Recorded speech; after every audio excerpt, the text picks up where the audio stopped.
All right, welcome to Pitch Night. We are so happy you're here with us this evening. My name is Jen Lawrence, and I'm the Executive Director of the Hideo Sasaki Foundation. We have a great evening planned for you. And on behalf of the Hideo Sasaki Foundation Board of Trustees and the staff, welcome. We would like to first start by acknowledging the land on which we are meeting this evening. This land is the territory of the Massachusetts, the Pawtucket, and their neighbors, the Wampanoag and Nipmuc peoples, who have stewarded this land for hundreds of generations. We extend our respect to these citizens of these nations who live here today and their ancestors who have lived here for over 500 generations. And we affirm that this acknowledgement is insufficient and does not undo the harm that has been done and continues to be perpetrated now against Indigenous people, their land, and water. I'd also like to take a minute to thank our staff, our board, and our incredible jury.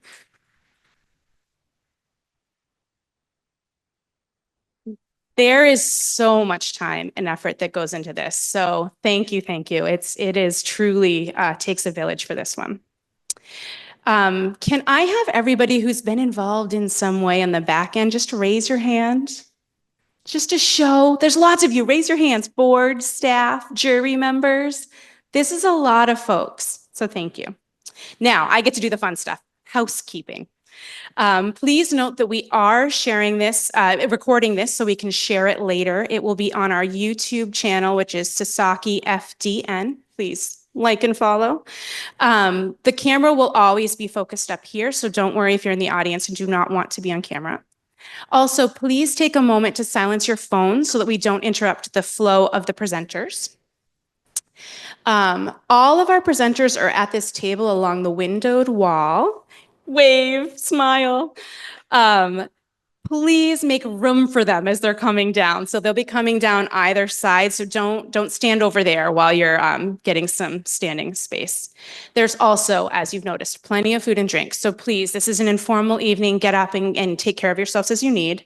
The restrooms are back around near the elevators and back around this corner. Please feel free to use as you need. And also, if you need to make a phone call or have a private conversation, please walk back that way towards the elevator so that we don't interrupt the flow of the night. Now, without further ado, I am honored to introduce the board chair of the Hideo Sasaki Foundation, Marianne Ocampo. Thank you. Thank you, Jen. Right. It is so exciting to celebrate all of the great teams that are coming here tonight to share their ideas and their work and to pitch what could happen as a project for the next year with the Hideo Sasaki Foundation. We've had a lot of great teams in the past. I think hopefully if you've looked up here any at all in the last 30 minutes, you could see some of the past projects that have come to fruition and have been amazing projects that keep going long after the design grants happen for the foundation. We want to celebrate those impressive folks and team members, and we're very excited for what people will be pitching tonight. I also want to just mention that this summer is really bustling for the Hideo Sasaki Foundation. We have a lot of things happening relative to internships and design education. On top of the design grant teams that we have that will be wrapping up in 2025, we also have a summer exploratory experience and design internship program that happens where we will have 60 young adults who are 11 TAs and 49 high school students that have internships to learn about design and planning and to work on projects that include the Mystic River Watershed Association project, the Boston Food Forest Coalition, the Dudley Street Neighborhood Association, and we'll be working with all the 2024-2025 design grant teams as we move forward. So we love seeing this impact through the three pillars that we have with the foundation and seeing what how that works out in Greater Boston.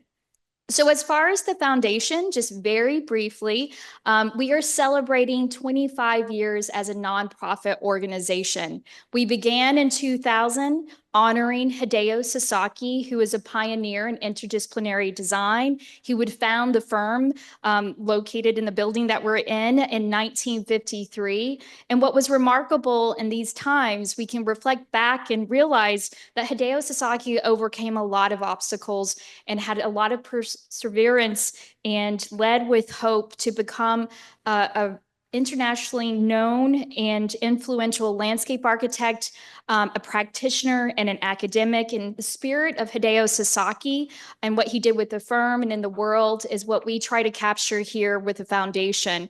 We too are leading with this hope in a world that has a lot of things happening in it. And even with these troublesome times, I think we at the foundation remain really firm in the idea that design is an agent of change. Design has the power to transform the world in addressing really important issues as it pertains to accessibility, connectivity, inclusive design, as well as ways that we're thinking about environmental resilience. We think that design of the built environment is about shaping human experience, and how can we do that together in regards to all of this great teamwork and what we're doing in our other programming. With that, I would like to thank, as Jen already has, our amazing foundation staff. I would also like to thank Sasaki. For those of you who are in the room from Sasaki, thank you for being here and supporting us. The firm has done a wonderful job in supporting us. Our sponsors and collaborators, thank you for your passion. Thank you for your partnership.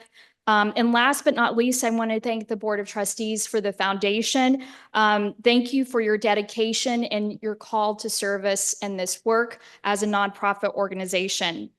So with that, I want to pass this to Timothy Gale. He is our fearless leader for this event, our design grants jury chair. And I want to welcome him up here to begin emceeing the event.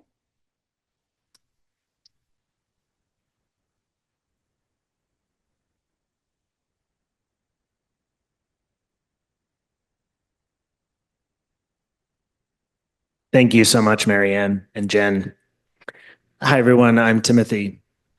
It's been a pleasure to serve this year as the jury chair for this year's design grants, reviewing an incredible batch of proposals that are impactful, and also getting together a jury that, thank you, has taken the time to come together and talk about these proposals that are all embedded within the communities we live in. This evening, we're thrilled to share with you the results. This is our 7th year doing this. And we're happy to have 8 teams with us to share these creative proposals. Excuse me. Our theme this year is Shared Voices, charting a course for community action. The challenges that we find ourselves addressing in environmental resilience, social equity, affordable housing, access to mobility, are all considerations based in planning and design that are broad, complex, and also local. They required a shared approach to facilitate and deliver solutions across our communities. And these challenges are not only faced by communities in the Boston area, but shared across the Commonwealth and beyond around the world. The Hideo Sasaki Foundation recognizes the need for interdisciplinary approaches and diverse community voices. Hence, part of this programming, and I keep mentioning solutions and impact, where we fund and look to community groups that are doing work that can use design thinking to solve challenges. Today, we're building on Hideo's legacy in an expanded research and program agenda with overarching themes of design and equity. The focus areas you will hear about tonight address creative community building, new models for housing, transit, health, well-being, proactive approaches to climate resilience, and just how we better the human experience in our communities. We received 20 proposals addressing these topics. Some of the most we've ever received in a year, which is incredible. These proposals represented 40 organizations and institutions across the greater Boston region. including 8 Boston communities, 2 greater Boston cities, 3 Massachusetts gateway cities, and multiple proposals focusing on greater Boston itself. I'd like to acknowledge and give a big thank you to our judges and jury tonight who are volunteering their time. They're very thorough in their reviews of the applications. We took the time to actually get together and talk about them. And we're all here because we believe in a positive impact for our local communities. So thank you, judges. And to introduce you, please raise your hand or stand up. I want to introduce Ciudad Gonzalez of Turner Construction.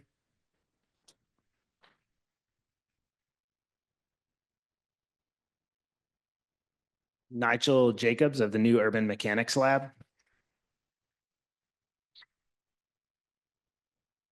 Liz, look close, of the Boston Food Forest Coalition.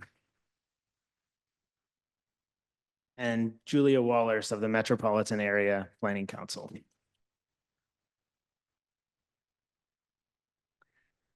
So how is tonight going to go?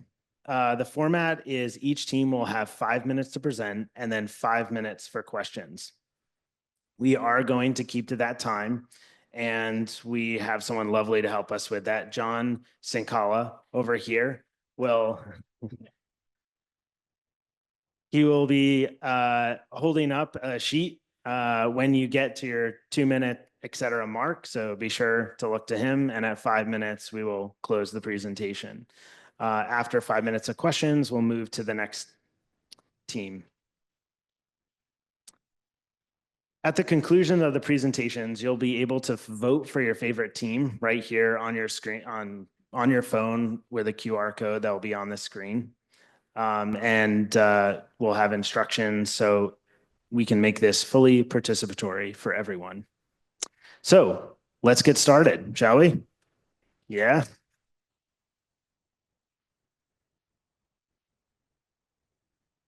So I'd love to call up the Roxbury Food Truck Park. Excuse us. Good evening, everyone. How are you? Good, good. We have the distinct pleasure of going first, and we're super excited about it and happy to be here. It's also our first time here at Sasaki, and we're incredibly honored to be among such incredible nominees. So thank you. At Commonwealth Kitchen, food is our passion, but equity is our mission. I'm Courtney, and tonight I'm here along with Akeem, Oswald, and Daryl. And we're here to ask for your help in launching the first food truck park in Boston, specifically in Roxbury, Massachusetts. We aren't afraid to be the first.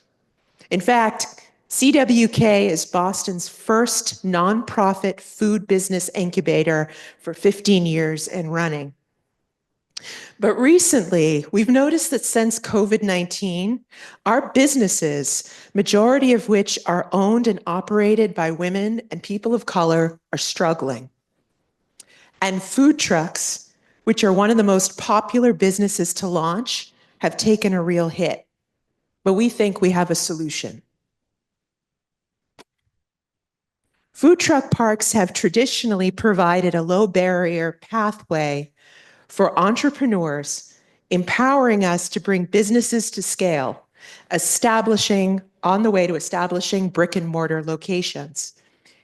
Most cities in the United States have food truck parks.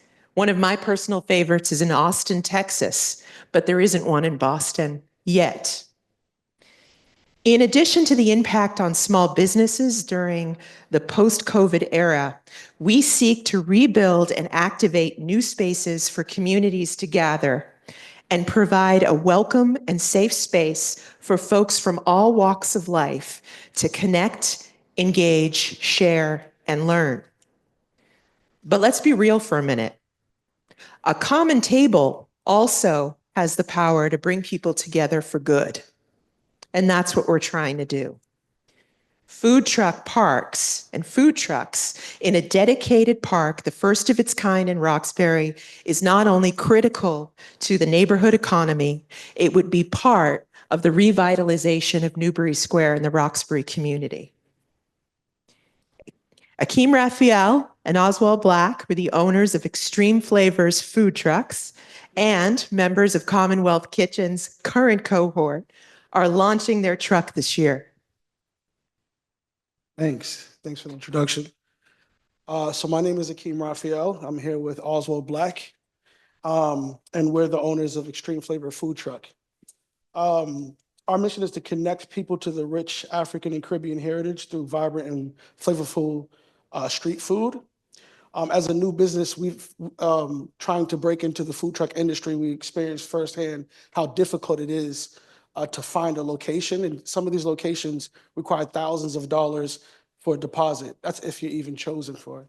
So this opportunity would be amazing for us to be able to penetrate the market in a meaningful way and also be connected to the community that we've grown up in. My apologies.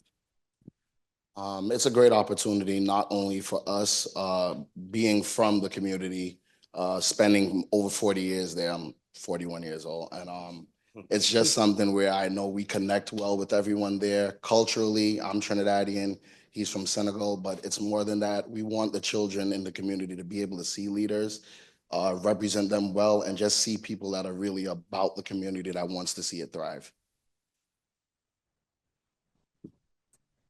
Hi, everybody. My name is Daryl Moore. I am the chef manager over at Commonwealth Kitchen. I work very closely with the team and other members that we have over at our facility. So I see firsthand the passion, the hustle, and the determination that they put into. And I also see the barriers that get in place that make things a little bit difficult for our food trucks and other members. This food truck park is more than a vending space. It is a stage. It is a place where members can show up for the community and show out the food and flavors that reflect where they come from. As someone from this neighborhood, I know how much Roxbury has always had to offer: culture, pride, creativity. The park helps bring that energy back in ways that feels good, feels safe, and feels like us. We are steps away from 4 schools. That means kids can see real business owners who look like them doing what they love. That is inspiring. We've got the Reggie Lewis, Madison Park, Roxbury Community College. There's so much talent here already. This brings it all together. This is the why. This is how we invest in the people and local business in the future. Thank you.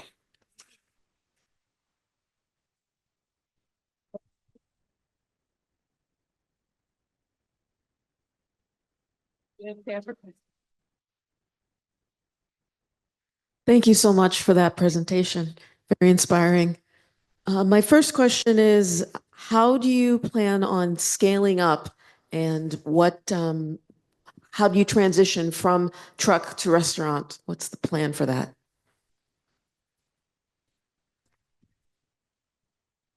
Be honest, I'm not sure if our objective is to get to restaurant.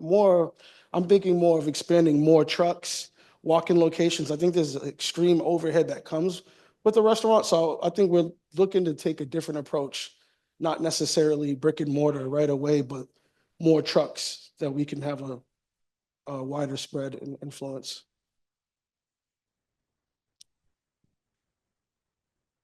Any other questions? So I love the idea of a food truck park. It's almost like a garden, garden park. I love the revitalization of the public space. So can you elaborate a little bit more about how local vendors were or will be engaged in the design process to ensure that the space actually reflects their needs and priorities? Yes, great question. All successful projects require the enthusiastic support of the local neighborhood and the residents that live and work there. So we would love to be guided by the Sasaki Foundation in making those connections where we don't have them already. Certainly, we have a team of folks on staff at Commonwealth Kitchen that have deep roots in the community, that are members of our shared kitchen, and that are living and working in the area. Many are serving on boards, going to church there, and are very active in the neighborhood. So we would look to them to help guide the planning process, to weigh in with their ideas and feedback so that it's truly a space that can be enjoyed and utilized by the people that live and work there.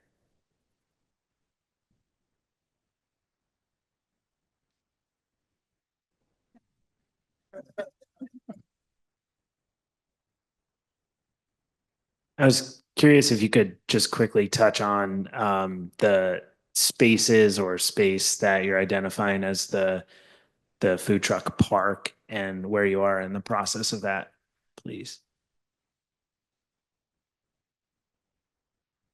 So Daryl and I can speak a little bit to this. We were approached by the city of Boston last year, identifying this parcel with this idea, and came hand in hand with a larger initiative coming from Corinne Reynolds, nightlife czar of the city of Boston, who is also extremely interested in activating more spaces for nightlife. So all of these kind of elements came together, and this was the spot that was identified as being ideal for daytime family programs, food trucks. The idea of a park arose from those early conversations. And there's some potential once we get off the ground to transition into something very cool that could happen in the evening, which Daryl and I are pretty excited about. You'll notice the location of it, as Daryl said, there's a number of schools, cultural center, Whittier Street Health. There's a lot of folks that are on foot, living and working, going to school there, that are looking for delicious food, places to hang out that are safe, connecting with people, hearing lectures or spoken word performances, you name it. And so it feels ideally situated for a true community activation opportunity.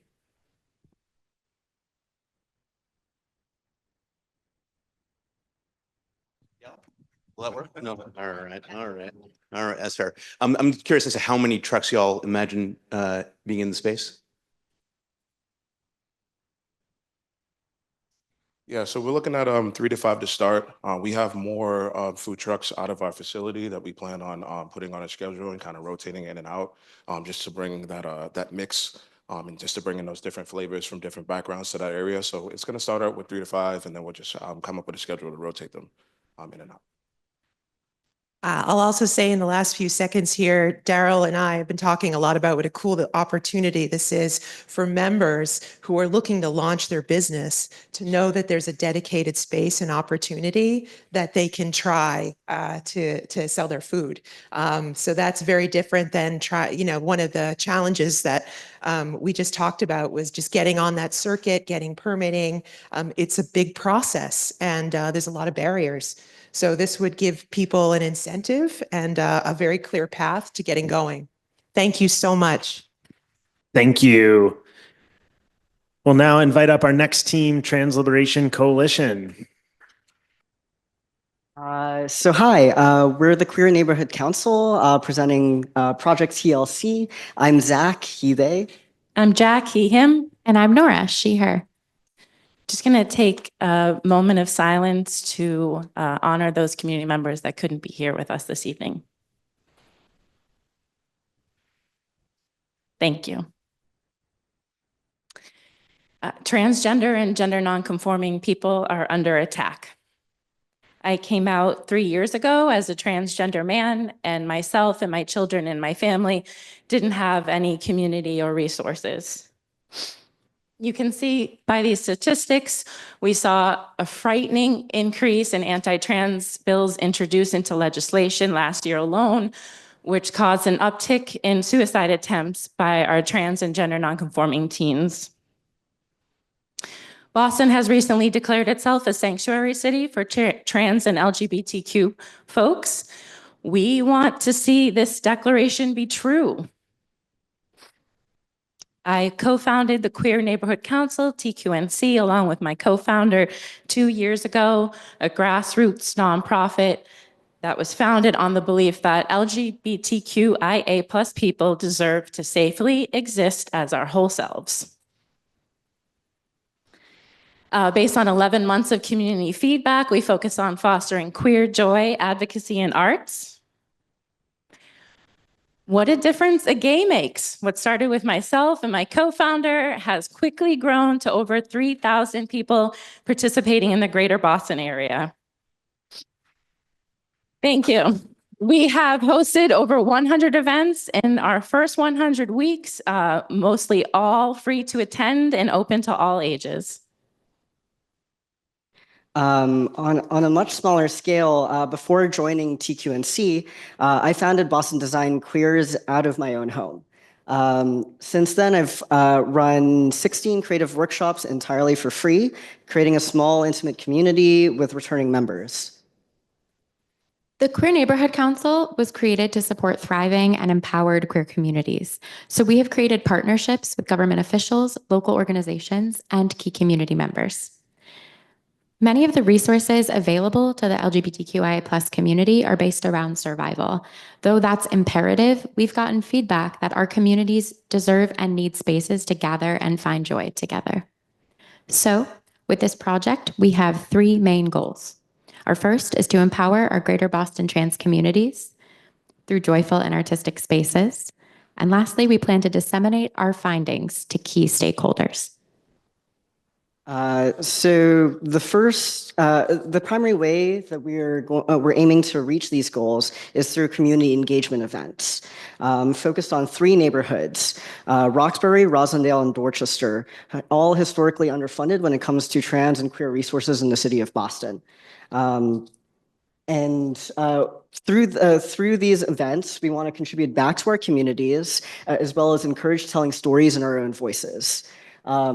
How do we do this? So we want to piggyback off the things that we've already done and done well. Events such as like community gatherings, community meals, art workshops, all of these in like community spaces, and combining this with the urban design methodologies that, such as these examples from Sasaki, so that we can learn how to do this right and really take community feedback through interviews and other activities to basically feed 3 outcomes. Great. So our first outcome will be startup guides for our neighborhoods. These will summarize our planning process, learnings, and resources for creating events to make it easier for people to replicate this in their own neighborhoods. Ideally, this will empower our trans, LGBTQIA, and ally communities to be able to take immediate action. We plan to invest these grant funds directly back into our communities, and the startup guides will ensure sustainability past the duration of the grant. We've managed to do so much with few resources, and this funding will really empower us. Oh, sorry. We will also be using the grant to directly compensate our neighborhood liaisons, directly empowering leaders and providing deserves funds for their direct labor. The second outcome is a collaborative web-based art project to create a joyful and artistic space. And this would be a more poetic approach to websites like these digital gardens, and can include artists of all mediums, visual, artistic, audio, and can be contributed to by people in all areas of our 3 neighborhoods asynchronously, which I'll be teaching them how to do. And they can live on as documentation of our communities. And the third outcome will be a community engagement report that will be based on our community feedback findings, which we will disseminate to key stakeholders in an easily digestible package, building off of our partnerships that we've already made, and in summary, to enact collective liberation. Thank you.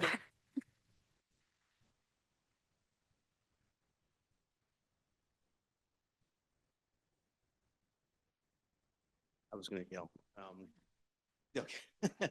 I'm curious about how how you imagine the model scaling when you think about maximizing impact. We're always interested in how these community or impact organizations, how they achieve scale. Could you say a little bit about that?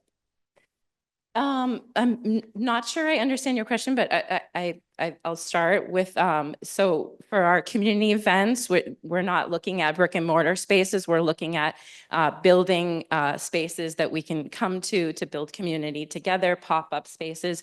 We would have about 7 large-scale events throughout each of the 3 neighborhoods, and then little community hubs, which would be meeting, with smaller groups of people online, virtually, through phone calls, through WhatsApp, with different channels to be able to communicate and meet all of these goals. Yeah.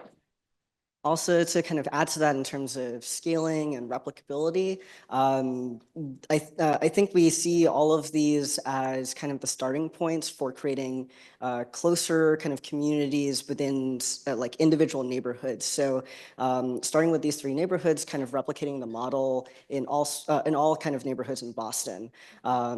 Because I think one thing that we've all kind of realized is having a community that's close to you, that knows kind of things that you're going through, that can be very localized in these neighborhoods is pretty important to have, especially when we're going through a lot of upheaval politically and like interpersonally.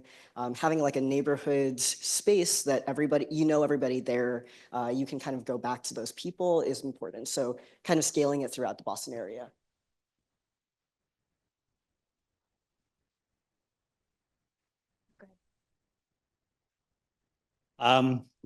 How is the trans community being engaged in order to shape the outcome of the design outcome that you're looking to achieve? How do you plan to do that?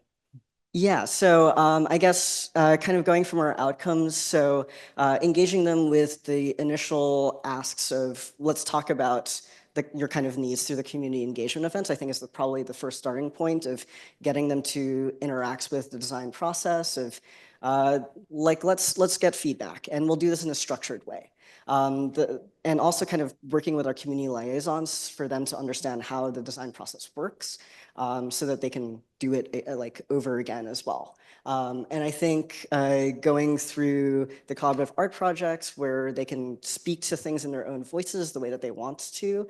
And then also the reports being for the government, as well as kind of like other community groups to understand where are the holes in Boston's kind of trans resources, how can we meet them, and then using the startup guides to be able to like enact events in these holes that we identify. I think something that I hope got across in the presentation, but that I really want to touch on is that we have already received feedback from so many members of our community in creating this project. And even this came out of our advocacy groups that we built at TQNC. And so we've already received feedback from, tens of different members of the trans community, and several of our team members, most of our team members are trans themselves. And so this really is like by the community for the community. This is a quick question, a question I wish I didn't have, but in light of the current climate, do you think that there will need to be safety mechanisms built in, especially for in-person physical spaces, because there is threats to this community? How will you handle that? Yeah, that's something that we have to think about right now. Even the Queer Neighborhood Council is coming up on 2 years. So for the 100 events that we've hosted in that span of time, we have to think about that. They're mainly spaces, in-person community events. Our goal is to meet with people in person, eye to eye, ask them how you're doing. That's how we start to build community, and community is how we liberate ourselves. So it's always our safety is always at the top of our mind. And these aren't events that are, private events, because the goal is also visibility for our community.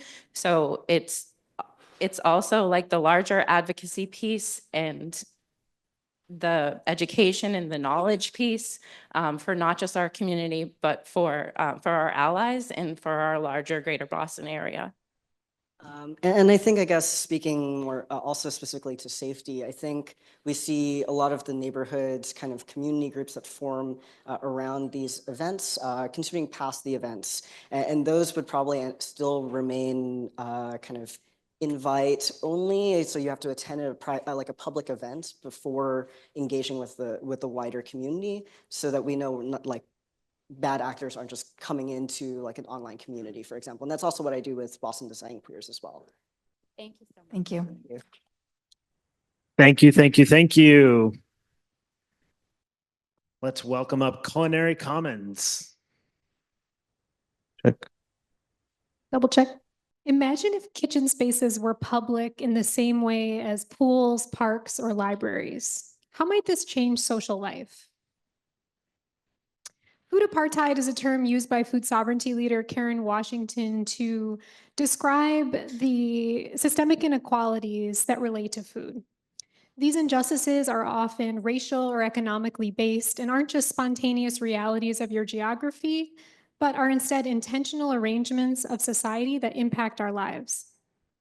This leaves people without spaces and resources to convene around food in meaningful ways. So we know we need to address a gap in food-related resources in both the public and private realms. The fact that third spaces have been dwindling for decades, contributing to rising levels of social isolation. On top of that, shifting political winds, climate change, and corporate decision-making, accessing the foods we want and need more difficult. Our solution is called Culinary Commons, which are shared kitchen spaces that are free and open to the public. So here's a picture of one of those spaces from this past summer. Public kitchens are a new form of food-based public infrastructure. They are similar to pools, parks, and libraries. They are communal spaces where people could come cook, eat, gather, share stories, and participate in food-related programming. They are also spaces where people could organize for more just food systems. Our nonprofit Equitable is focused on food justice and food systems reform with food as a human right. We envision a world that is co-designed. Food systems are co-designed with equity, justice, and resilience in mind. And our framework is rooted in love, care, joy, and compassion. Culinary Commons refers to all of our projects related to public kitchens.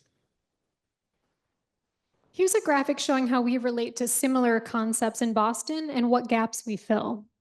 So up top, we have direct service providers. This is emergency food access work, and we've already asked too much of them in many ways as a society. On the left, commissary or incubator kitchens. These are for food businesses. And finally, teaching kitchens. Usually this kind of food programming is nutrition or diet focused instead of honoring people's cultural preferences or personal tastes. So a lot of orgs are doing pieces of the work. We know this from our collaborations with them and our connections to them, and we've done the bottom-up research. But with an approach to building public infrastructure that utilizes design thinking principles, we're able to be nimble and effective in ways that other adjacent concepts usually can't or choose not to be. My name is Mark Araujo, and I'm a designer, educator, and community organizer working at the intersection of food, design, and community. My name is Andrea Catania. I'm a food justice advocate, researcher, and culinary creative, and I've dedicated my career to building food systems that nourish us all. So we don't want to and can't do this alone. So here's a little snapshot of our team, and we're hoping to add Sasaki as a key collaborator. So what have we done so far? In 2023, we did 7 pop-ups across the city of Boston.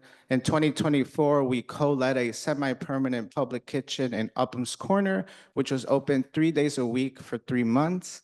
And in 2025, we opened our first permanent public kitchen, which was in collaboration with the Harvest on Vine Food Pantry in Charlestown. This came out of a 1-year co-design process where community members and pantry users co-designed this public kitchen.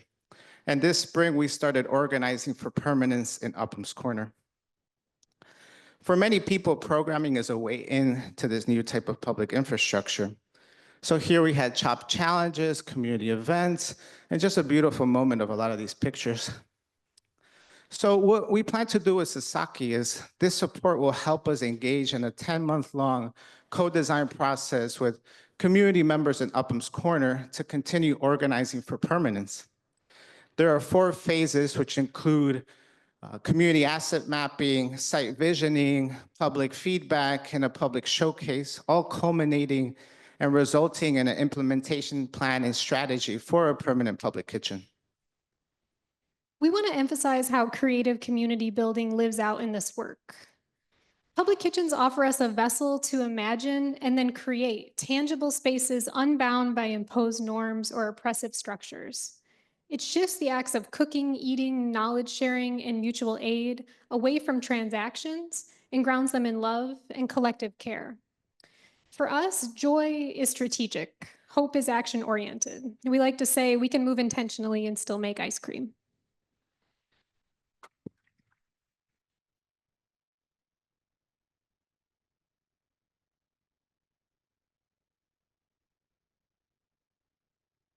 Thank you so much for your presentation.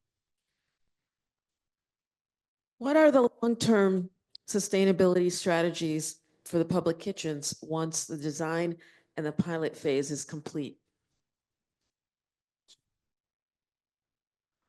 So we have a different financial snapshot for how we plan to sustain, different public kitchens. As being a nonprofit, we're looking for small dollar donations for the foundation money, for collaborators and partners to help us go on this journey. So we have a web of folks from food rescue to climate resiliency folks to designers and places where underutilized assets are really our mainstay, and we hope to really think about these bespoke long-term public kitchens.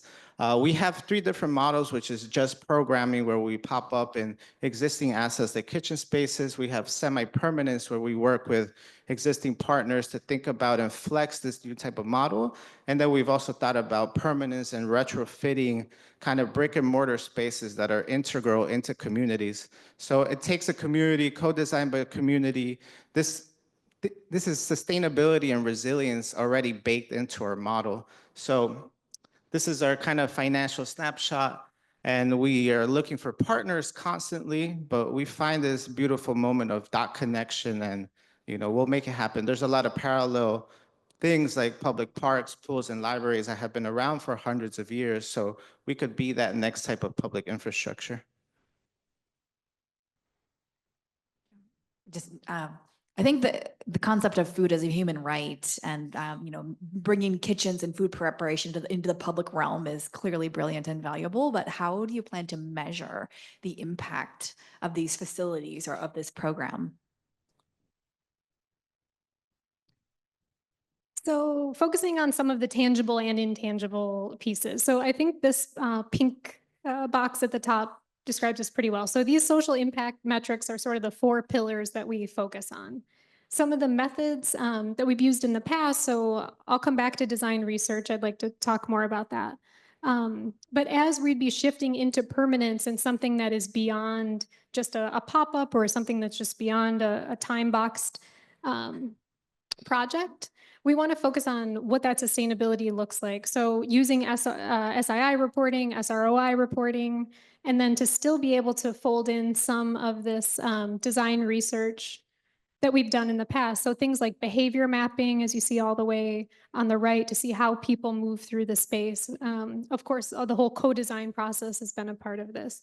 But being able to use some different types of methods is what we've started so far as we've been moving with semi-permanence, and now thinking about how it will change shape as we shift into a more permanent model. So I think this is pretty cool the way you sort of map spaces. How do you choose spaces to begin with? How do you choose where you're going to be, your locations? Yeah, so that pop-up kind of model and working with existing partners that are in the nonprofit food space, right? So when we did those pop-ups, it was with the Food Project, with Eastie Farm, with the YMCA, existing organizations that are focused on food justice, food access, direct services, and kind of say, hey, we have this idea of public kitchens. Do you want to play with us and bring in community to co-design these spaces? The semi-permanent is where we got more traction and people said, yes, let's do it. Let's really live this public kitchen for 3 months. Let's make this part of our daily lives. Out of that, we heard community members over and over, we want permanence, we want permanent public kitchens. And that's in Eastie and Dorchester and Upham's Corner. So that's how we're moving forward of like, it has to come from the grassroots and from the partners that we're already collaborating with. And we don't want to helicopter in or say, hey, public kitchen is makes sense for the South End or makes sense for this location. And that's like resiliency and sustainability in mind. So people really make that part of their daily lives. I think, oh, And I have a two-part question here. I think this is a very neat concept, and I can't help but think about the inclusivity and diversity piece of this. So how do you keep this from becoming something that is so specific that it fails to really include the community as a whole? Yeah, so right now we live in other people's imaginaries, right? In other people's worlds. So co-designing these spaces and keeping these moments of how do we reach everybody in all and create inclusive spaces. So at a lot of our spaces, we had on-house population, after school kids. We didn't really want our friends there. We wanted a community there. But how do you create different touch points for people to enter how they see fit, whether they want to cook, hang out, be part of a food justice chat, learn how to make a recipe or share a recipe. There's so many different opportunities to keep everybody involved because we don't want to be, it's for this population or this one or this one. We're create inclusive spaces just like a library is, where it invites everybody inside the door. Well, time's up. Thanks. Thank you. All right, we have 3 amazing pitches have gone. We have 5 more. Welcome up Designing Dignity. Good evening, everyone. First, thank you to the Sasaki Foundation for this amazing opportunity to present our proposal. And thank you all being here to support incredible finalists. And we are really honored to be one of them. So I'm Myungju Chun. I'm the Director of Graduate Interior Architecture Program and Professor at Indigo College. And my name is Youngbae Kim, and I am the Executive Director of Loaves and Fishes Meal Program in Cambridge. And also I'm a scientist and professor at North Shore Community College.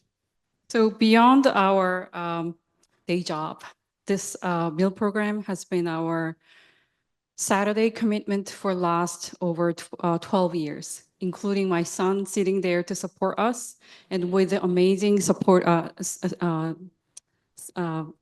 amazing volunteers, supporters too, each week. And we are fortunate to have a City of Cambridge Human Service Program. They've been a steady supporter for us, regular base, and for this grant proposal. So we are Loaves and Fishes Meal Program, the largest homeless meal program in the city. We serve freshly cooked hot meal for in the Central Square every Saturday for 100 to 200 guests, homeless, with 20 to 40 volunteers. And we collaborate with Food for Free, who provide the pantry items. And we collaborate with the City of Cambridge. They pick up garbage every Saturday after dinner, and they provide flu and COVID shot for the community. So each week, Saturday, pantry items delivered in the morning, volunteers start prepping and the table setting around 4 o'clock. We distribute pantry items, serve appetizer. After that, we serving dinner, and after we serve dessert. Then after cleanup, we have a volunteer dinner together. So we celebrate together birthday each month and holidays like Easter, Thanksgiving, and Christmas, and Mother's Day, Halloween, of course, and so on. So our challenges and need. So many of us live with a physical, cognitive, and emotional challenge, and they carry all of their essential belongings with them. And our meal program space is not fully accessible by design, like the entry is not accessible, and the layout and the signage could be more supportive. And many guests and volunteers return each week, so they connect and catch up each other here. And they actually connect each other while waiting before the dinner and after they linger together as well. So our values are clear here. We provide accessibility, like a physical and emotional accessibility. We respect, support dignity of our guests. We foster, celebrate connection and collaboration of our community. And we create environment where everyone feels seen, safe, and welcome. So with the Sasaki grant and the access to the great Sasaki expertise, our design outcome we expect provide accessibility for the older guest with a cane, a wheelchair, and personal cart of the belongings. And we hope to create an adaptable and flexible social space. And we hope to introduce clear, intuitive visual and multilingual signage to navigate the space independently. And lastly, we like to improve meal service layout to minimize congestion, confusion, and wait times. So thank you for listening and for this opportunity. And we are open this Saturday as well as usual. And you can find us by using this QR code. And now we are going to take questions.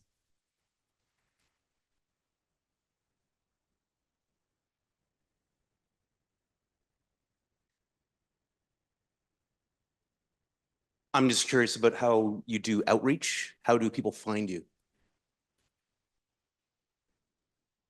Actually, we started this, personally, we started this one about 13 years ago, but it had been almost already 30 years old ministry. Therefore, people knew that.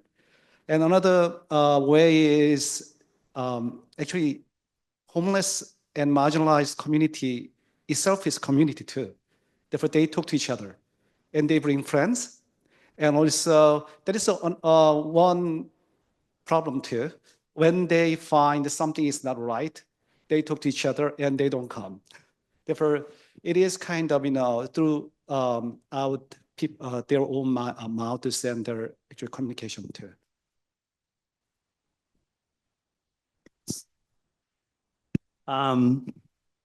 What will success look like both for in terms of spatial transformation and community well-being? All right, what does success looks like for your organization in terms of transforming the space and the community well-being, and what does that look like? Can you walk us through that?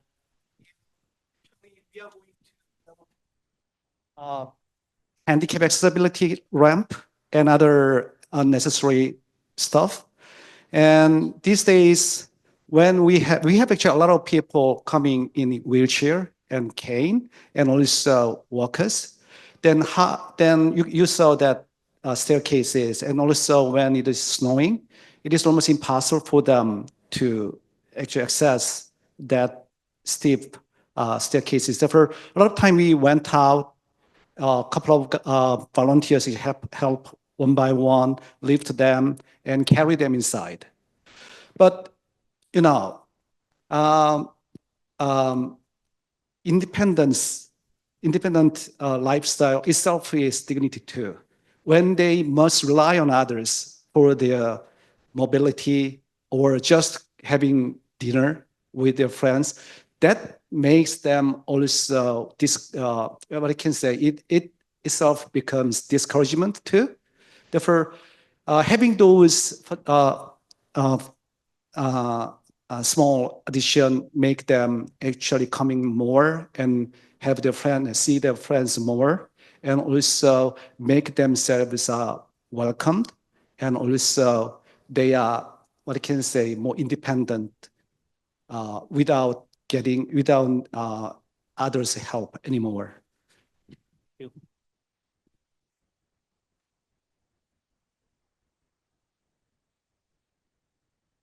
Thank you for your presentation. Is there an aspect to your proposal that involves the community, that involves them helping shape the potential types of spaces or the way of gathering or programming that?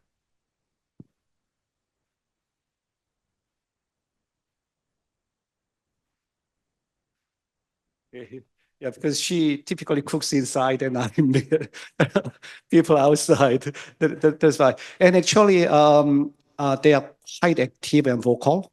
Even now, they ask a lot of things. Therefore, we started to bring in coffee station and also a lot of time they hanging outside with their friends even after the dinner.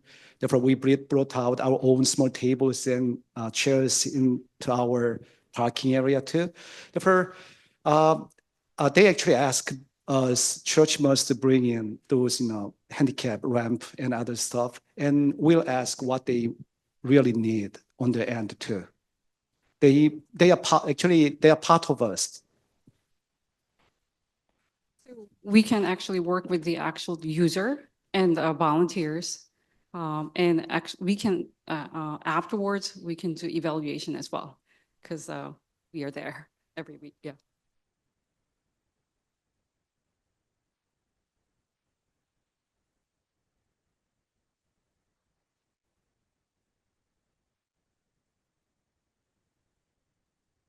I have a question that's not related necessarily to what you're proposing, but how do you determine what's on the menu? Who decides? How? Depends on is sale. But I would say like rice, spaghetti, usual, and the Bulk. chicken, meat, like 3 types of meats, and the, yeah.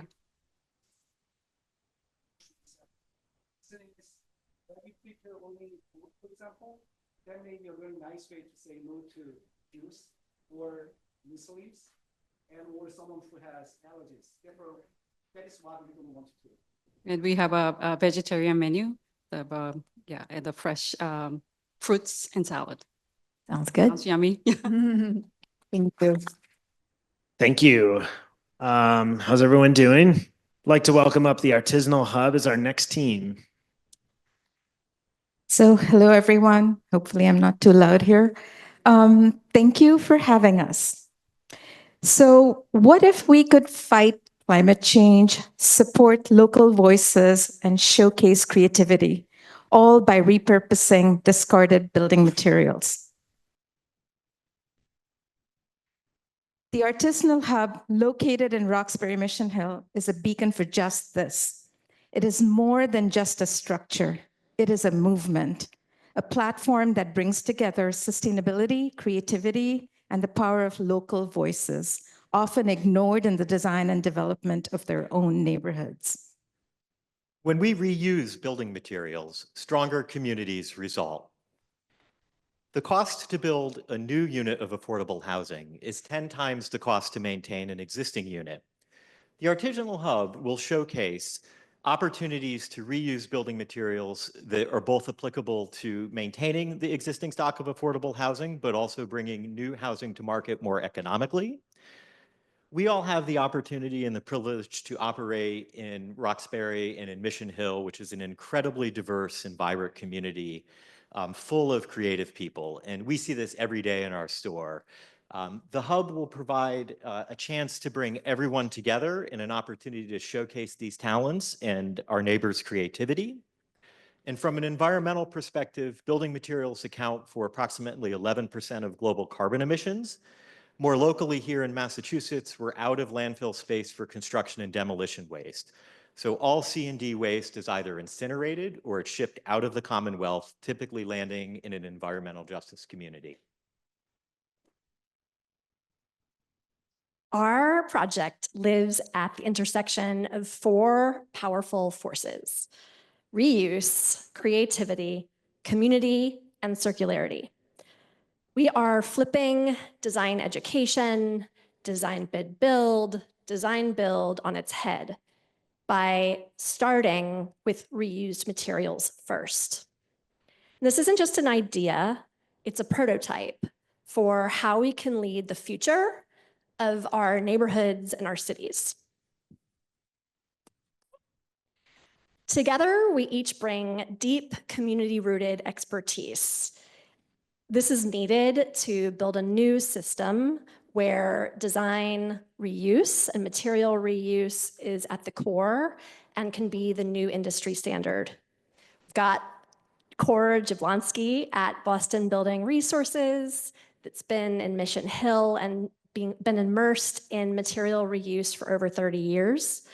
We've got Nathan Polk, who couldn't be here tonight, based with a family emergency, but he's with Youth Build Boston, born and raised in Roxbury. Youth Build Boston is cultivating future tradespeople and builders of Roxbury using adaptive reuse. I am Beth Lundell Garver with the Gateway Office at the Boston Architectural College, and we are teaching our future architects and designers to have the skills needed to lead material reuse and adaptive reuse on our projects. And then Rashmi Ramaswamy with Shed Studio, who has been designing and building structures and architecture using material reuse for decades. We are very excited and we're ready. We're really looking to Sasaki to help us think about how we can leverage each of our individual strengths to build something greater than any of us. So we have a proven engagement model. You can see photographs of events we've hosted. This is the Creative Reuse Fair at Boston Building Resources. We don't just invite participation. We center community voices and creativity throughout the project. So I'm not going to go through all of this. We don't have time. I have a handout. But the core here is we're hoping to engage at least or more than 500 people in as many ways as possible. We have several phases: initiation, activation, and engagement. And we're going to have a founding circle of local makers and community members who will help us shape engagement as we go along. So what does success look like for us? Makerspace where community, creativity, and climate action intersect, where the building itself demonstrates the ideas, which then leads to a replicable prototype and a toolkit, which eventually leads to a paradigm shift in how design and construction are done. So this is where you come in. Your support will help us make the pavilion not just symbolic, but functional and scalable as a climate responsive prototype. It will also help highlight community-specific efforts in the broader context, and eventually, hopefully, it'll lead to a better circular construction economy in the Boston area. Thank you very much.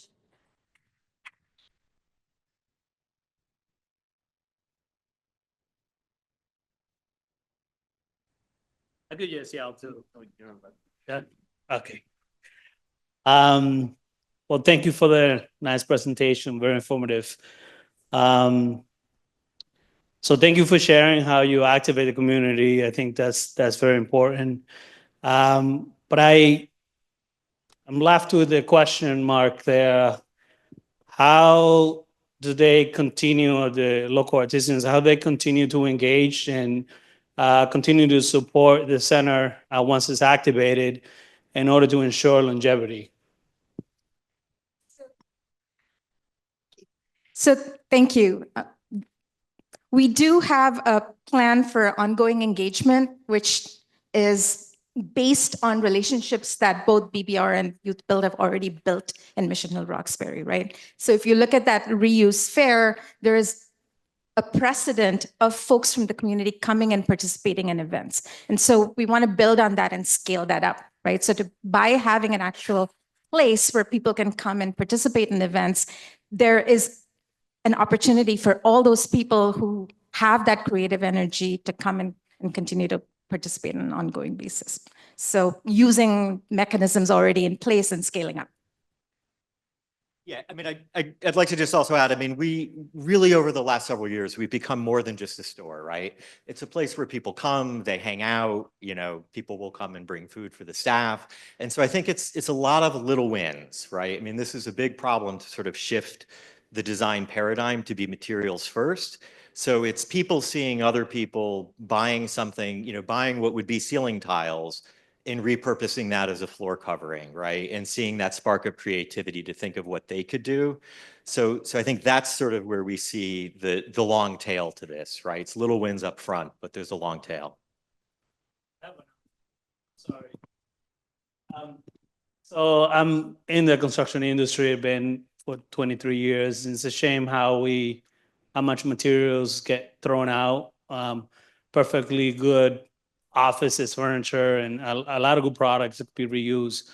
Can you talk a little bit about how, is there a diversion factor that brings the materials from these nice office spaces into the hub? Yeah, I mean, we have an individual who's our director of partnerships at BBR that sort of works with the commercial construction companies and designers and architects in the city. A lot of it, you know, there's an endless supply of materials coming in, right? And we are typically in any given week turning down truckloads of materials. It's harder to sort of get the reuse of materials into the design process and to get people to embrace reuse, right? Which is where we come in. I think each of us have worked together in our own one-on-ones. So the Boston Architectural College and Gateway office has worked with Boston Building Resources to really try to move design for reuse first upstream. We've decided over 2 years of working together that design education has to change. The way we teach, the way we think about design has to change. And that means people like me, who's been an architect for 30 years, figuring out how to do that. And that's where Rashmi comes in, because she's actually been doing it as an architect for decades. So to sum it up, the resistance isn't in the availability and the diversion of materials. It's in our design community, because we're not yet equipped to be able to change the way we design, to be able to include materials that are reusable, repurposable in a meaningful way. Right? So we can all scale up, and that's why for us replicability and impact comes down to the sort of bigger idea, the movement as well, is that there is that paradigm shift and that the building itself can demonstrate that, but also not only the building itself, but all the ways in which reuse is already being practiced, which is what Cord was talking about, is that if all of those become more visible through the entrepreneurship of the community itself, then hopefully the design community will be more open to embracing it. So I have a question. Yes. Oh, go. Yes. Could you talk about educating the public around the life cycle? Most kids know about reduce, reuse, recycle. That works for everyone, but the life cycle itself has a lot of value to learn. Yeah, I mean, it's ongoing, right? I think people don't realize just the basic concept of embodied carbon, and we're starting to work that into our regular communications, whether it's the email blast that goes out to 17,000 people each week, or it's signage in the store. But that's a component always of community engagement, is to frame sort of the impact of, if you reuse that chair, how does that equate to something, you know, how many miles do you have to bike, right, to offset equivalent carbon? I'm going to grab the last word and say, this is where we would love for Sasaki to help us create those mechanisms to distribute the information and make it more meaningful for folks. Thank you so much. All right, let's welcome up our next group, Roxbury Cooling Yards. Welcome.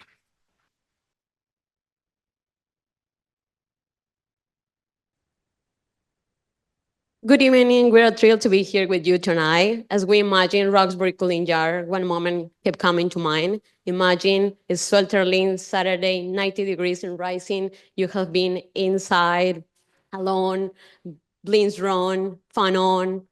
It's not enough and you're restless. But then you hear music, louder, the sound of a block party outside of your window.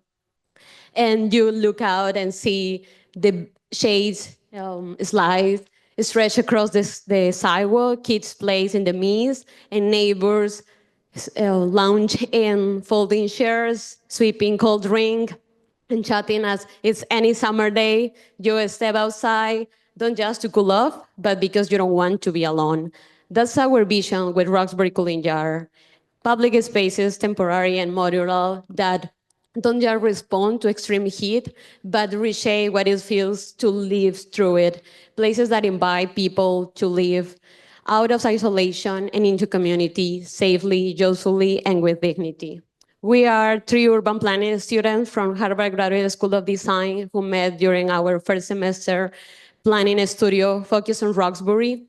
We made incredible connections with the neighborhood.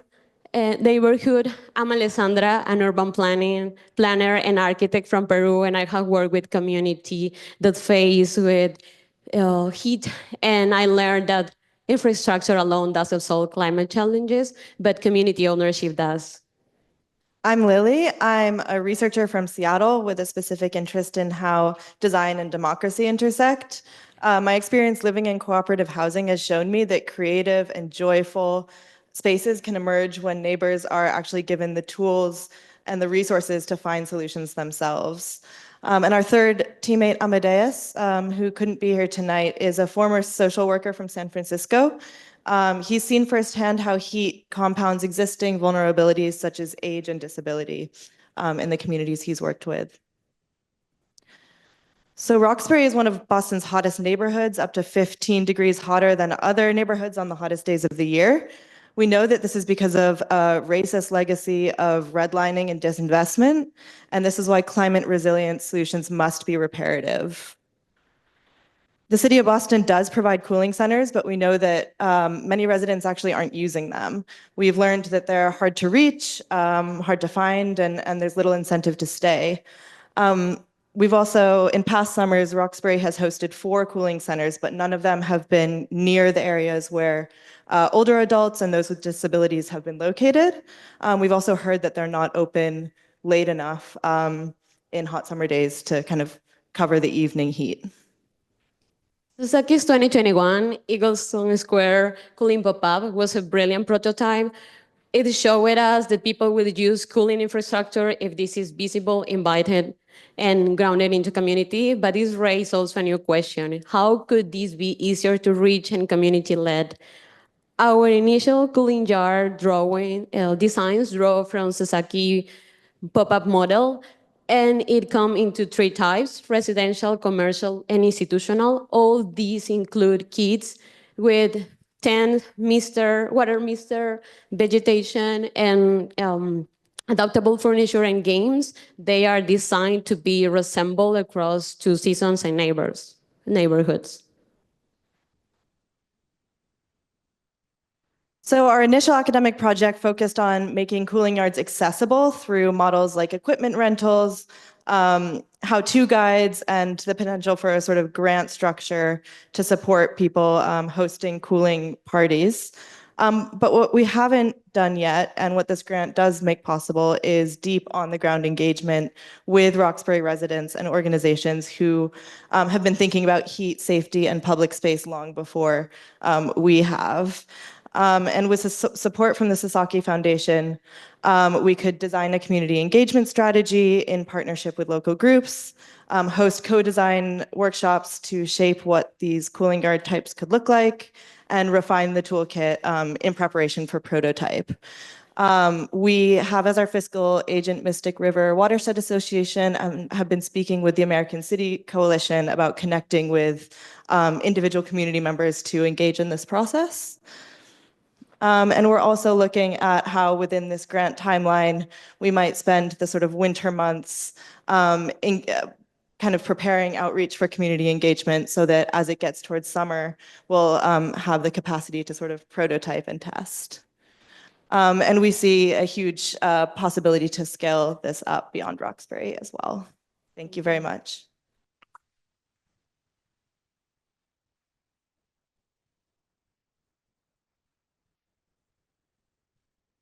Thank you. This makes me both excited and dreading of summer. Good to come. We're on the verge here. So This is a lot of value for individuals and for communities, but also for municipalities and local jurisdictions looking to do cooling and address extreme heat. So have you thought about how this initiative might be integrated with municipal emergency preparedness or other resilience and extreme weather response programs? I mean, what we've mostly looked at is how it might be integrated with things like the existing block party grants and the infrastructure that's provided with that. So there already is like a cool kit that you can rent from the city of Boston, but this is actually like one step bigger. The actual shading sails, the how-to guide for how to throw a cooling event, the misters, all of this kind of specific cooling infrastructure. So we've looked mostly at like how you could integrate that into the block party program, but I think that would be another, the next step that this grant could unlock for us.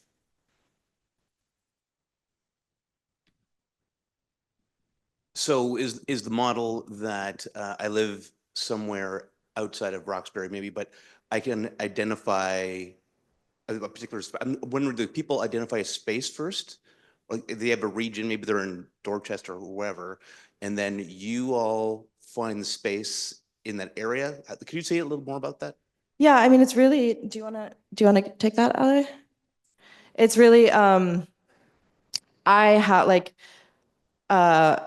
I live next to a few elderly people that I'm worried about in the summer. I don't see them outside. I want to check on them. I want to make sure they're okay. I know that there's a hot day coming up in 2 weeks. I'm going to rent the infrastructure for my neighborhood. So it's really starting at that neighborhood scale. And what we think is that this might look a specific way in Roxbury, but then in other places, when we scale it up, you'll need to think about like storage and transportation and how that might change in different contexts. Just to add some information, and also what we want is that any people could have access to these kits. So the idea is that we can move the access to the cooling jars to private land and jars, so any could have these cooling jar out and outside instead of moving to the cooling centers, and especially for vulnerable population who doesn't want to move or it's not enough to be inside the cooling centers because they don't have to do anything. And is there a community engagement dynamic to the way the sites are selected, or how we? I'm just wondering how that works. Yeah, as we mentioned, we are students and we developed this project as part of our first semester course studio. So we did a lot of research about Roxbury. That's why we propose, and we have been in conversations with TAG and other nonprofit organizations at Roxbury. And why we want now is that to do the community engagement, because we want to really test our projects, get outside of the academic circle and make the real planning, like to talk with the community. I would just add that in any iteration of this, the first step would be kind of probably narrow but deep community engagement, like who already hosts block parties in neighborhoods, which like churches and businesses are people already gathering at, who is already kind of supporting the populations that we're worried about. And that would kind of be the first step of community engagement for us, but more broadly.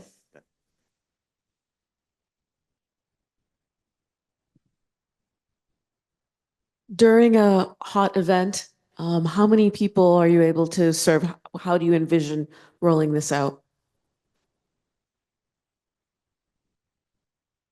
Yeah. Well, yeah, so we were, I mean, thinking on the small scale, like one of these tents, you can have maybe 4 people under them. And what we looked at was like, how many tents, how many canopies would you need for an individual yard that might support 6, 7 people? In a business, you might get up to 20, which would be a lot more material to bring. But then we look at kind of how many vulnerable individuals are in each of these neighborhoods, and you think about, say, if you have 10 of these across the neighborhood, you can scale that up quite quickly. Thank you. Thank you so much. Awesome. Everyone is still with us. Love it. Thank you. Want to welcome up our next team called Shade. Hello, everyone. Before we begin, I first want to thank the Sasaki Foundation for allowing us to be here today to showcase our project. And not only that, but listen to all the other wonderful projects that have been showcased tonight. Now to introduce us. We are Shade, a nonprofit organization. My name is Samadi. I'm one of the co-directors. Hi, my name is Bantu. And I'm Eli. I'm also co-director. Our other co-director, Matthew, is not here with us today. And I'm Jeff. He is our senior director. Now, you're probably wondering, what is Shade? Shade is for teens by teens. It is also a teen-led placemaking. What that means is that we create places for teen culture and mental health to thrive. At Shade, we're passionate about fostering community connections, and we deeply value our role in bringing people together in our community. So I'll talk about this. This was Shade Season 1. This was our pilot. We were at Donnelly Field, and it was very sporadic. We decided that during November of 2023, we wanted to do this idea of having a teen space to try to improve the mental health around the area. As we noticed around COVID, less teenagers were going outside, including myself, and I feel like everyone here up right now. And so we designed a structure, customized it, as you can see in the bottom left corner, and kind of give it our own vibe. We have Samadhi up there painting. We serve cotton candy, popcorn. We had food events and stuff like that. And season 1, we really noticed that children enjoyed the structure a lot. We were right near the King Open School in CSUS, which had summer camps going on. And every single day we would have the same kids coming over and over for camp, and they loved the popcorn slushies. And we were meant for teens, but we noticed that the children liked it a lot. So we had to really figure out how could we get more teenagers. So at the end of the year, we started brainstorming, and we decided to do like a basketball event. And we noticed what brings teenagers out a lot is like incentivizing coming outside. So we did a basketball event where we had like a small prize, like a $20 gift card, and we had 50 or 100 people coming to go play basketball on a rainy day at 7:30 p.m. And so that it really meant something to us. It showed that it is possible to get teenagers outside, because we were really struggling with that at first. So now for season 2, we have renovated the structure. We have created with the Wentworth Institute of Technology students a mock-up of the new structure that we will be building soon. You can go to the next one, Samadi. We also changed the location, so we'll be in Senate Park instead of Donnelly Field. We feel like this is better as we have more street view, and also we're still near a youth center in Area 4. We also joined the Sasaki Foundation. That's why we're here right now. Thank you so much. And so now we're just focused on fundraising and crowdfunding. We noticed that teen voices are very powerful. We noticed that whenever we were rejected, it was because the senior people for Shade were there and we weren't there, and they felt like it was easy to say no. But when we were there, they kind of understood it more, because it seemed like it was just a facade, like, oh yeah, sure, you care about teenagers. But when we were actually there, they kind of understood it more. And we also always need to advocate for ourselves. We were told that we couldn't be at Donnelly Field, and it ended up being better for us being at Senate Park, get to choose our own location at Senate Park rather than being restricted in one space in Donnelly Field. So that was very nice. And yeah, to continue moving forward, we just need to keep raising money for ourselves and keep advocating for teenagers in the space of Cambridge. Hey, I'm Jeff. I'm going to talk about a little bit what we're going to do if we were fortunate to win the money. I think first off, we want to be, because these are the who, right? I think as this name Shade okay, it's really fast here. So we want to be real and just recognize that funding is fragile and frugal. And so we want to start a nonprofit business. Can we just skip to the end? So the most useful thing, so we're developing a product. What you saw there is actually made of key clamp scaffolding and tube. You can go to the next slide. I think the most useful comparable is a playground. So a playground costs $500,000. Shade costs $50,000 because it's a product. It's not a project. It's on the ground. It's not in the ground. So that means you don't need permits. You don't need bids. And it's 2 weeks, not 2 years.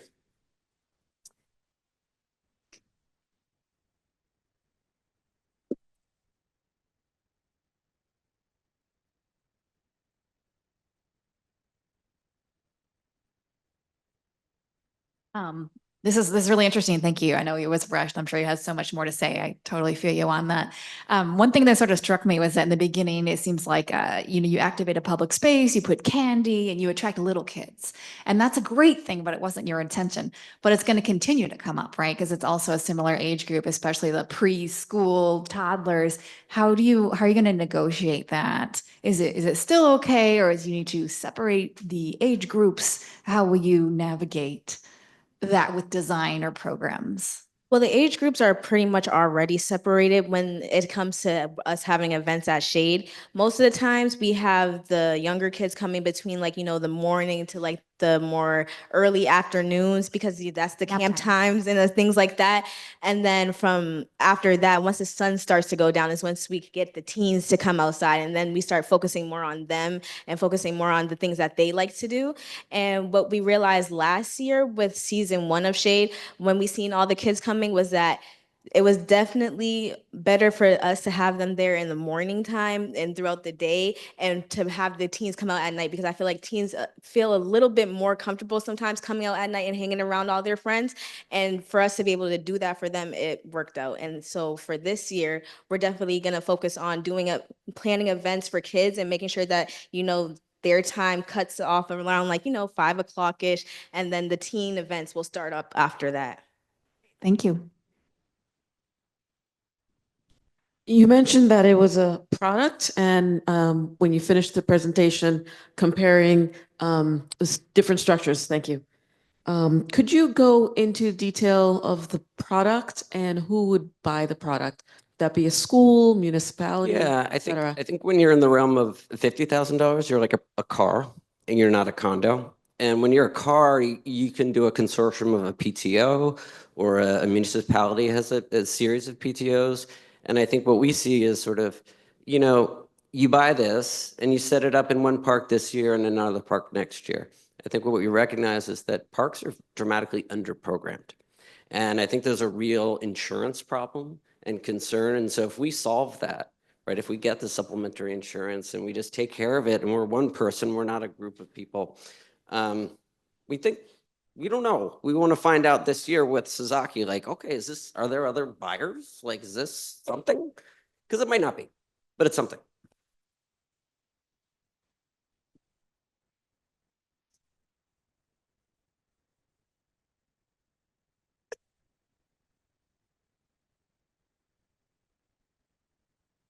Thank you so much. Curious to hear more about your process for figuring out how you program it, what those activities were, and say Shade season 3, which obviously would be epic. How do you program more spots? Say you have 2 or 3 of these. How do you involve the local community there to, you know, influence the programming? And I also want to say, I'm not a teen anymore, so maybe that's not the right question. Set off we don't know, but Well, I mean, for that one part where you said you're not a teen, so you might not know, it's for teens, but it's not directly exclusively for teens. So we had a lot of moments where adults and parents would come by, and they were very welcome. So that was just one portion I wanted to talk about. And your question was kind of how would you have multiple locations at once, really? Right. And would your programming like what you offer change based on that locale, or would it be similar and you sort of deploy the same thing? Well, I mean, I feel like it would probably be around the same thing, but I mean, if you're in North Cambridge, for example, versus East Cambridge has more Portuguese people, for example, you could have something Portuguese centered where you could have something more Ethiopian centered in North Cambridge or something like that, where I feel like it would be the same idea, but a little bit skewed. You mentioned like our events, for example, we have events where it's basic things like arts and crafts or a sports day or something like that. So I try to answer your question to the best of my ability. I could be wrong, but I think what you're trying to say is like, if we are to move from different locations, how are we going to incorporate each location that we move to, and how are we going to incorporate the community of the location that we're moving into? And we've done that already. When we were at Donnelly Field first, there was actually a safety meeting that had happened. And we ended up going and we talked about shade and told people that, we were going to be here and to come out and to enjoy us. And we're basically going to keep doing that. Wow, thank you so much. I wish I spoke like that when I was a teen. You're all so well spoken. All right. Well, we have our last and final pitch, Hudson Street Stoop. Let's welcome them up. Good evening, everybody. We're Jenny and Christine from ACDC. ACDC is a community nonprofit committed to building and preserving an affordable and vibrant Chinatown. Today, we're excited to share our Hudson Street Stoop rotating placekeeping project. We're looking ahead to our third round of Hudson Street Stoop, and we hope that this round serves as a bridge towards designing a more permanent transformation of the green space where it's located. We'll talk about our long-term vision for the space and how folks in this room can support. For ACDC, community development is about more than building buildings. It's also about investing in people and people's sense of belonging, agency, and power. One key way that we do this is through our resident-centered placekeeping strategy, which we call the anchor strategy. We use artists and resident co-design as an anti-displacement tool in Chinatown. We focus on the edges of the neighborhood because these areas are the ones that are most vulnerable to gentrification, but also because this is where we can really extend and imagine the neighborhood's expanding footprint. So I'll pass it to Christine, who's going to introduce us to Hudson Street Stoop on the eastern edge. Hudson Street Stoop is a community-driven placekeeping project that convenes residents and local artists to co-create an interactive public art installation driven by residents' needs and ideas. Until the 60s, Hudson Street, which is located near where we are in Chinatown, was lined with tenements and shops that were a heart of a thriving Chinatown stoop culture, where immigrant families socialized on their front steps and people looked out for each other. Pictured here are some of ACDC's founding board members and community advocates who grew up on Hudson Street and were later displaced. Urban renewal forever changed Chinatown's landscape with state highway construction starting in the 1950s. It decimated 1/3 of Chinatown's homes, tore down the community's library, and displaced hundreds of families. Addressing this history is key. At the end of the Big Dig, ACDC and other Chinatown orgs and activists, including Lydia Lowe, now at the Chinatown Community Land Trust, rallied and organized to reclaim the site for community use. After a decade of organizing, the community reclaimed the land, ACDC built affordable homes, and created one of Chinatown's few public green spaces. But it would take much more to rekindle the sense of belonging and connection that was a beloved trademark of this community. So we created and launched Hudson Street Stoop, an experiment in design and community building. Our goal is to rekindle the stoop culture that once defined the tight-knit social fabric of Chinatown. Residents have shared that the stoop activates the space effectively, promotes a sense of belonging and self-efficacy, and creates opportunities for them to connect and socialize with each other. In the next few years, Hudson Street's identity is going to continue to evolve as ACDC builds the next community library and affordable housing, and as other community orgs work to preserve the historic row houses on Hudson Street. At ACDC, we want to honor this layered history of Hudson Street through our next round of the Stoop, Designing for the Future.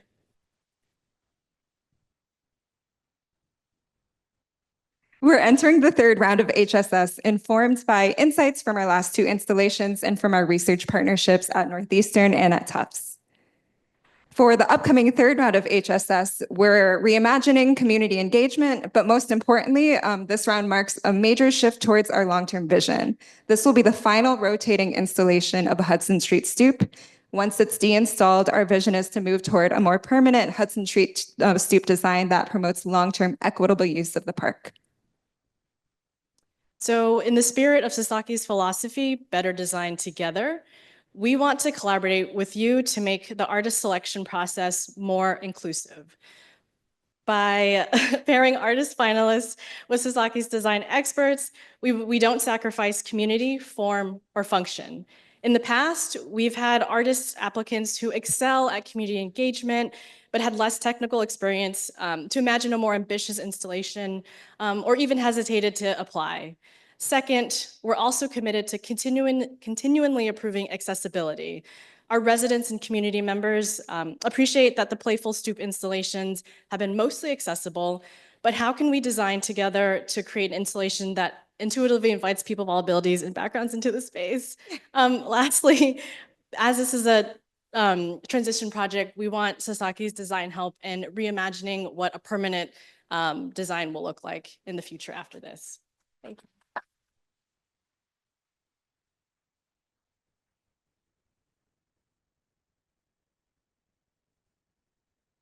That was awesome. I think you've actually answered all the questions in my head. I still have a few though. Chinatown today is not the Chinatown of yesterday. It's evolving really fast. I live very close to there, and I see it every day. I go past. What is your sense as to the arc? Like how is it different in this third instantiation as compared to the first? I'm just curious as to I guess you did highlight that when you talked about what you were learning, but like, could you narrativize that a bit? Yeah, let me speak to your question about the changing character of Chinatown, and then I'll talk about some differences between the third and the earlier installations. I think ACDC is really proud that we're an affordable housing developer. And so that means that it's not just East Asians or Chinese who move into our buildings. It's really a multiracial working class population. And I think we're really open to that changing face of Chinatown, able to hold on to the historic sort of character of Chinatown, but also be open to newcomers. I think we've just continued to iterate between the first, second, and third. I mean, something we didn't get to talk about as much is that we like to think of ourselves as prototyping. That's what we're doing with Hudson Street Stoop. So the first round, it really was a resident idea. People were noticing that residents weren't really using the space. It was more market rate residents using it, and we wanted to come up with an intervention at that. I think each round we're figuring out, oh, we should have maybe made this design specification more clear or that one. And then we're also kind of switching around our community engagement so that the selected artist is going to have more time designing with the community. A quick follow-up on that, actually. So are you finding yourself having to explain stoop culture over time? I can imagine that when new folks come into the community, is what is a stoop? You know, what is this that we're doing? Sure. I think at the heart of it, it's about social connection.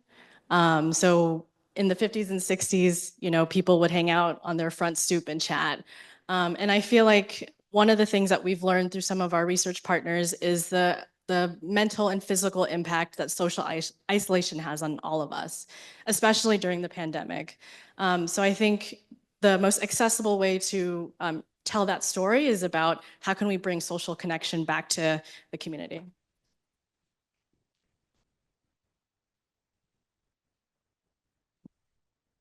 Thank you for the presentation. My question is there an intersection with the heat island issues that are going on? As we all know, Chinatown is the hottest place, one of them in the city. Absolutely. It's been cool to see some of the other neighborhoods also highlight on the heat issue. Chinatown is also an urban heat island. It's one of the hottest neighborhoods in the city. ACDC's worked with Tufts research partners to study specific green spaces within Chinatown, think about design features that could affect the heat island effect, and also do kind of community engagement around where your cooling centers are and ways to kind of take care of yourself and your community. So I think that's something we're so excited about with One Greenway Park, which is where Hudson Street Stoop is. It really is one of the only kind of grassy green spaces. And so we want it to be a community space for social connection, but also because on a hot day, we want folks to be able to come outside and just kind of have somewhere to play and rest.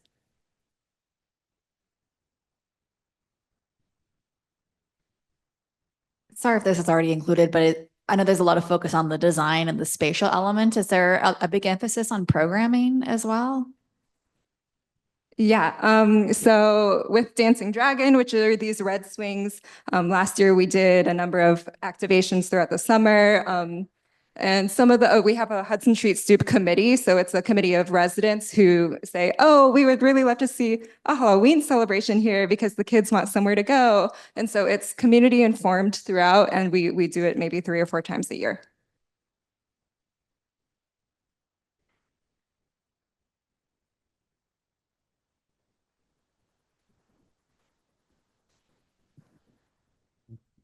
Is there cultural symbolism in both of the images? Great question. Thank you. The answer is yes. Yeah, so the first iteration, Storytell and Sway, the artists worked with residents to collect their favorite memories and quotes about the neighborhood, what they love about the neighborhood. And so the benches were laser cut, the backs were laser cut with quotes in Spanish, English, and Chinese. Of just what some of the residents shared in their stories. And then the current one that's up right now on Hudson Street is designs based on a dragon dance. Yeah. Thank you. Thank you. Thank you so much. I'm now going to give the mic over to Marianne and Felicia. Great. So thank you all for the presentations. That was pretty amazing and so inspiring and hopeful as we think about all the great projects that could be emerging within the city. So we want to have one last round of applause for our teams in this wonderful presentation. Wonderful job. So hi again, I'm Marianne. I'm the chair of the foundation, and I'm joined by I'm Felicia Jang. I'm also on the board of the foundation. We want to thank you for the jury that had great questions, got the conversations going, prompting really good kind of insights into the project. Thank you, Timothy, for a wonderful job in managing this process. These are really going to be difficult choices because I love all the teams. I would want to work with everybody. So amazing, amazing. So we're wrapping up, and in just a couple of minutes, we're going to do a fan favorite vote to see like what that could look like. But I want to first just talk about a couple of ways that you can get involved in the foundation if you're interested, not only as a team member, but other ways that you might volunteer or cross-pollinate as we think about the different projects. And knowing that there were actually a lot of similarities or common threads that came throughout these project presentations. So at the beginning of the evening, we mentioned SEED, which is our paid summer internship program for local high school students. This program is primarily funded through state and city workforce training grants, but our funders require us to raise a 10% private match. So we are asking you to consider investing in the next generation of designers. This experience exposes students who live in Greater Boston to the world of design as a future profession or just as community members advocating for their neighborhood needs. Our goal is to raise $22,000 by July 7th, which is the SEED intern's first day. By supporting this campaign, the value of your gift is multiplied by 10. So you can donate through the QR code on the screen. It's also posted around the room. Great. So another way, if you want to get involved and you're like, I'm not going to give you my money, I'm going to give you my time. I would say that there's great opportunities to just be present, to show up. We're about showing up and being part of the projects in the future. And that's why you see all the board members and staff here, because we want to be part of this. So if you're interested in volunteering, coming in for a design charrette, talking about ideas, figuring out, or you need some way that you want to meet other people who are interested in the same work that you're doing, please volunteer today. You can see the QR code up here, and we'll match people with certain projects that start to be common threads or shared interests in getting involved. And if you enjoyed tonight and you're interested in hearing from our 2024, which is our current design grant teams, we would like to invite you to the final presentation on Thursday, June 26th, where our teams will present their final projects, highlighting all the amazing work that they've done so far and share what is next. So if you happen to be a funder or a design firm who does pro bono work, you definitely don't want to miss it.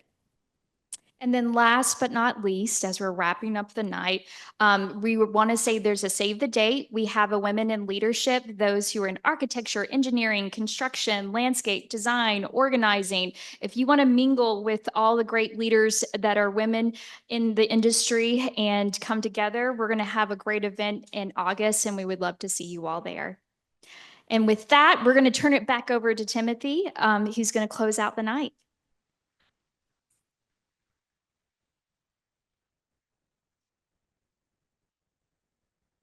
Thank you, you both.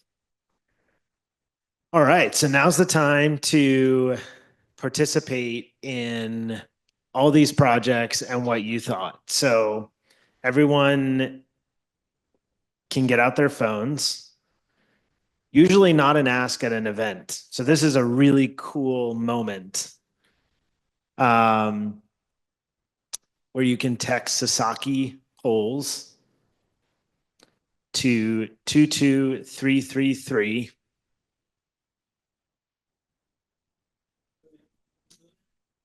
You can.